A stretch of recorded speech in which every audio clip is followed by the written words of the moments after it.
안녕하세요. 알파균의 경제뉴스입니다. 돌아온 색조 열풍, 화장빨 다시 받는 애경, 박시진 서울경제기자부 조회수 한 건. 사 화장품 업계에 따르면 애경 산업의 올 상반기 매출액은 3,192억 원, 영업이익은 320억 원으로 각각 전년 동기 대비 12%, 167% 증가했다. 연간 전망치 역시 긍정적이다. 증권가 컨센서스에 따르면 올 연간 매출액은 전년 대비 11% 늘어난 6,771억 원, 영업이익은 63% 증가한 638억 원으로 예상된다. 정무위 국감서 갑질 따진다. 정동규 HDC 회장 등 증인 소환. 김성은 머니투데이 기자입니다. 조회수 한 건이고요. 주요 대기업 총수 중에서 정몽규 회장을 부른 이유에 대해 정무위 측은 시공사 하도급 업체 갑질 의혹이라고 밝혔다. 김준기 전 DB그룹 회장에 대해서는 DB하이텍 지주회사 규제 회피 관련 증언을 청취할 예정입니다. 고유가 환율의 발목, LCC 4분기의 날개 펼까? 파이낸셜 뉴스 김찬미 기자입니다. 조회수 한 건. 대형 항공사 대비 LCC가 고평가된 점도 하락폭을 키운 요인으로 꼽힌다. LCC 4개사 평균 주가 수익 비율 PER은 19.69배로 대한항공과 아시아나항공 등 대형 항공사 평균 4.61배에 비교할 때 약 5배에 육박합니다. 서울 분양권 10건 중 4건 수상한 직거래. 매일경제 김유신 기자입니다.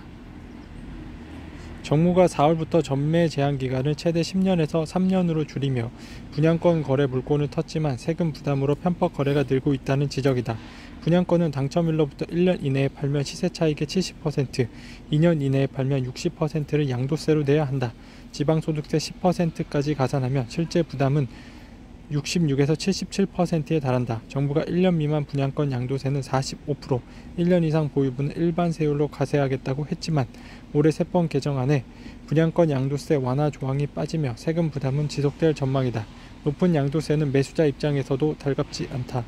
일부 중개사들은 매수자가 양도세를 부담하는 조건으로 분양권 매물을 광고하고 있습니다. 하늘길 넓힌 대한항공, 일본, 중국, 동남아 노선 확대. 조윤희 매일경제 기자입니다. 최근 중국 정부가 자국민의 한국행 단체 관광을 전면 허용한 데 따라 중국 노선 운항편도 늘렸다.